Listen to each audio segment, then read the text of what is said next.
AI stock picks feature of ROE IQ। ROE IQ का जो AI stock pick feature है, इसका use कैसे करना है।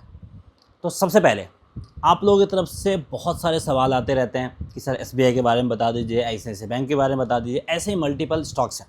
तो अब वो मुझसे मत पूछो, ना किसी और से पूछो, हमारा AI प्लेटफॉर्म है, इससे पूछो।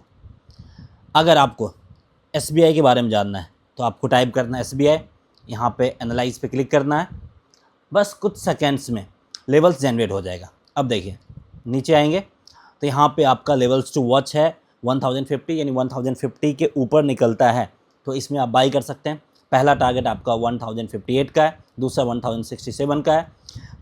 अप लेवल 1 पहला target, up level 2 target 2। Risk level जो है 1041 का स्टॉप लॉस के रूप में काम करेगा। पर शेयर पे कितना रिस्क है ये भी बता रहा है, ₹8.50 का। रिवॉर्ड भी इतना ही है, रिस्क रिवॉर्ड रेशियो 1:1 का है। अगर आपका व्यू बेयरिश है तो बेयरिश लेवल्स भी जनरेट करके दे दिया है। लेवल्स टू वॉच है 1041, यानी 1041 के नीचे जाता है तो इसका बेयरिश भी हो जाएगा। और बेयरिश भी होगा तो उसमें पहला लेवल कौन सा होगा, दूसरा लेवल कौन सा होगा, यानी पहला टारगेट दूसरा टारगेट क्या होगा, स्टॉप लॉस कहाँ पे लगाना है, रिस्क यहाँ पे क्या है, वो यहाँ पे आपको मिल जाएंगे। और इसके साथ साथ चार्ट भी आपको देखने को मिल जाएंगे और चार्ट पे ये लेवल्स भी आसानी से देख सकते हैं। बुलिश लेवल्स और बियरिश लेवल्स दोनों यहाँ पे आपको देखने को मिल जाएंगे।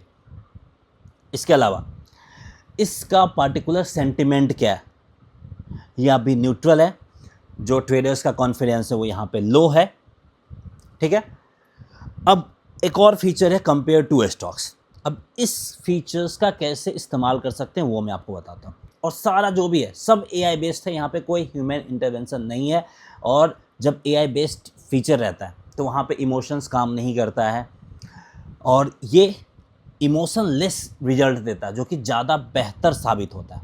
अब मान लीजिए कि आज बैंकिंग स्टॉक्स में हमें भरपूर तेज़ी देखने को मिल रहा है और हमें नहीं पता है कि बैंकिंग सेक्टर में कौन कौन से स्टॉक्स हैं। तो यहाँ पे हम देख सकते हैं ये सारे स्टॉक्स हैं, ठीक है। अब इन सारे स्टॉक्स का लेवल चाहिए तो हम HDFC बैंक पे क्लिक करेंगे।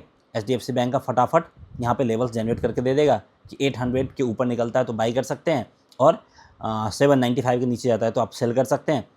अगर आप बाई साइड की तरफ जाते हैं तो up level 1 that means target 1 ये हो गया, टारगेट 2 ये हो गया और स्टॉप लॉस ये हो गया। रिस्क पर शेयर्स कितना है वो सब कुछ आप देख सकते हैं।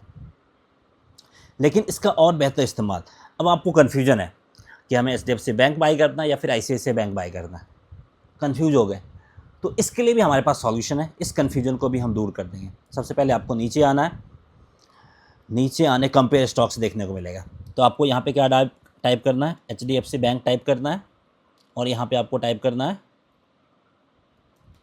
ICICI बैंक, ठीक है। आपको यहाँ पे कंपेयर पे क्लिक कर देना। और अगर किसी कारण से आप सिंबल गलत डाल देते हैं तो यहाँ पे इनवैलिड सिंबल आपको दिखा देगा, तो यहाँ पे हमें स्पेस नहीं डालना है। तो अब हम विदाउट स्पेस काम कर रहे हैं, तो ध्यान रखना है सिंबल में कभी भी स्पेस नहीं रहता, इसलिए यहाँ पे हमने आपको ये भी चीज़ बता दिया। अब देखिए कंफ्यूजन दिखा रहा है कि HDFC बैंक क्या है, कमज़ोर है और ICICI बैंक मॉडरेट है। दोनों में से किस में रिस्क रिवॉर्ड ज़्यादा फेवरेबल आ रहा है, कहाँ पे क्या हो रहा है, तो इसके हिसाब से आप सेलेक्ट कर सकते हैं कि आज बैंकिंग सेक्टर में मजबूती है तो वो मजबूती किस में ज़्यादा रिफ्लेक्ट हो रहा है, HDFC बैंक या फिर ICICI बैंक। तो इस तरीके से कंपेयर टू स्टॉक्स वाला जो फीचर है उसका भी आप इस्तेमाल कर सकते हैं। और सारा का सारा फीचर्स AI बेस्ड फीचर है और इसको आप एनालाइज विथ AI भी क्लिक कर सकते हैं। यहाँ भी आपको कुछ सेकंड में बेहतर रिजल्ट देखने को मिल जाएंगे। तो इस तरीके से आप क्या कर सकते हैं, ROE IQ का जो AI स्टॉक्स पिक फीचर है वो आप इस्तेमाल कर सकते हैं।